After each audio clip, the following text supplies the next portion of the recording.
also was blowing up the business, and the co-founders saying we could see that that tendency was being directed inwards, which was going to be bad for the business. So we had to still direct that tendency or that trait in a more constructive way. Yeah.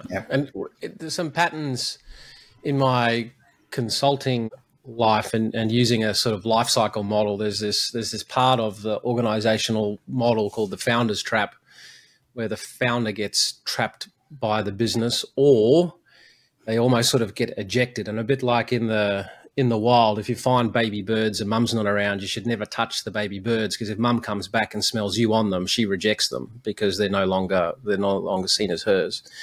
And what I see time and time again, there's a phase where the founders start to lose a bit of control. They're not getting the things that they want out of the business. This thing no longer looks and smells as a reflection of them or what they wanted.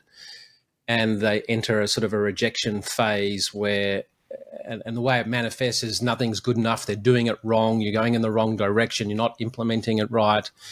And the default way is, if I blow this thing up, I'm sort of protecting it, myself, and then my the vision. chance, a chance to start again. And that's why the sort of before entrepreneurs got dual class shares and those kinds of things, the life cycle also had the phase of the unfulfilled entrepreneur, because what would happen is investors would then eject that energy because they just wanted some calmness, some system, some process.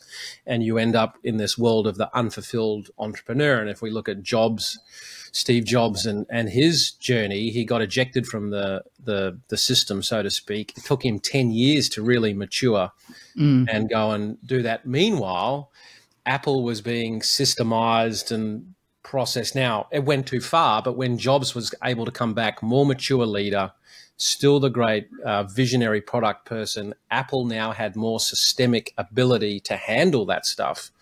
And then we saw Apple just jump in the manner that it did.